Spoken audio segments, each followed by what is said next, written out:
एक अहम खबर दिखाता हूं। ये सवाल का जवाब लेने आऊंगा मैं आपके पास। यूक्रेन में बहुत बड़े ऑपरेशन का दिखा है ट्रेलर। क्या है ये ऑपरेशन, किस तरह का ट्रेलर दिखाई दिया है, और यहां पर भी लोगों के सामने क्या तस्वीर वो रखने की कोशिश की जा रही है जिसमें ये दिखाई दे कि बच्चों और महिलाओं पर भी रूस अत्याचार कर रहा है। क्या ये भी प्रोपेगेंडा वॉरफेयर का हिस्सा है, या वाकई कई जगहों पर रूसी सैनिकों की तरफ से जो किया जा रहा है वो काबिले बर्दाश्त नहीं और वो जेनेवा कन्वेंशन का साफ साफ उल्लंघन है? जरा ये समझने की कोशिश करते हैं। यूक्रेन में बहुत बड़े ऑपरेशन के संदर्भ में खबर देखिए। रूसी हमले में 11 मासूमों की मौत का दावा किया जा रहा है। खार्किव को खंडहर बनाने के संदर्भ में यह दावा किया गया, लेकिन अब जरा यह देखिए यहां पर अगर आप इसको देखेंगे ध्यान से तो दो चीजें बड़ी स्पष्ट हो जाएंगी। एक तो ये कि पहले जब यूक्रेन पर हमला बोला गया, 24 तारीख को यह घोषणा हुई और हमला बोला गया, तो बेलारूस के पास से लगी हुई ये जगह जहां से कीव की तरफ ये ट्रूप्स रवाना हुए और इधर से कीव को घेरा गया। इधर भी अंदर तक आप ये देखा होगा आपने, माइकोलेव तक, और यहां तक लगातार सेनाएं आती चली गई थी।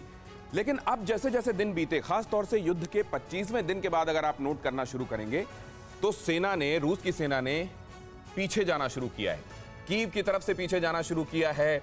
इधर इसका जो समझ लीजिए कि ये अगर ईस्ट है और ये नॉर्थ, तो नॉर्थ ईस्टर्न हिस्से से पीछे जाना शुरू किया है सेना ने। और अब ज्यादातर जो आपको दिखाई देगा कंसंट्रेशन, ये तो वो इलाका है जो यहां पर्पल कलर से आप देख रहे हैं, जो 2014 के बाद से ही रूस के एक तरीके से कंट्रोल में है, अघोषित कंट्रोल में है, क्योंकि यहां बड़ी तादाद में रूस समर्थित अलगाववादी हैं। लेकिन ये जो इलाका आप देख रहे हैं, यहां पर रूस अब कॉन्सेंट्रेट कर रहा है। हालांकि ये भी अगर आप देखें तो पहले के मुकाबले अगर आपको ये डोमिनेंस यहां तक दिखाई दे रहा था सेना का, रूस की सेना का, तो अब ये सिकुड़ा है और पीछे की तरफ गया है। लेकिन ये दिखाई दे रहा है क्लियर कट, ये रंगत अगर आप देखें कि रूस के इरादे क्या हैं। रूस के इरादे यही हैं जो अभी विशंभर सर कह रहे थे कि इस पूरे इलाके को काटकर अलग करना, सी ऑफ अजोव को कंप्लीटली, और फिर अगर हो सके तो ब्लैक सी को यहां मोल्दोवा तक ले जाकर अपनी सेनाओं को इसको कैप्चर कर लेना। क्या वाकई ऐसा हो रहा है?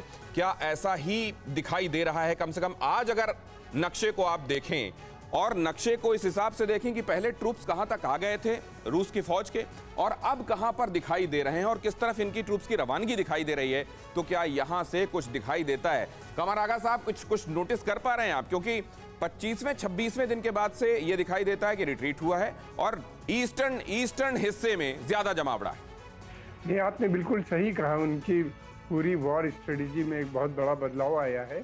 अब वो इसी एरिया में पूरा कंसंट्रेशन कर रहे हैं, इस पूरे एरिया को वो ब्लॉक करना चाहते हैं और अपने कंट्रोल में लेना चाहते हैं।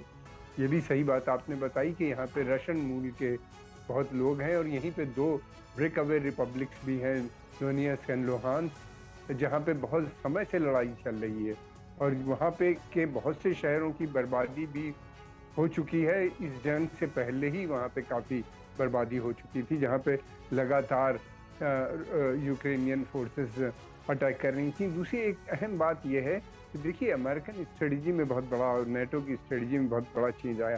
पहले वो अफगानिस्तान तक आ गए थे, अफगानिस्तान युद्ध, इराक, तमाम उन्हीं ने किया था। वहाँ पे उनके जो हित थे उसमें उनको सफलता नहीं मिली।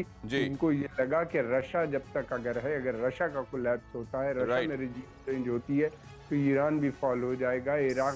सर वक्त की कमी है, वरना और लंबा हम लोग इस पर डिस्कस करते, लेकिन आपने महत्वपूर्ण बात इस पर एक एंडोर्स किया कि हाँ वाकई उन्होंने अपनी स्ट्रैटेजी बदली है, पहले से ही बड़ी स्ट्रैटेजी का हिस्सा था। परवाह देश की, सोमवार से शुक्रवार रात 10 बजे TV9 भारतवर्ष पर।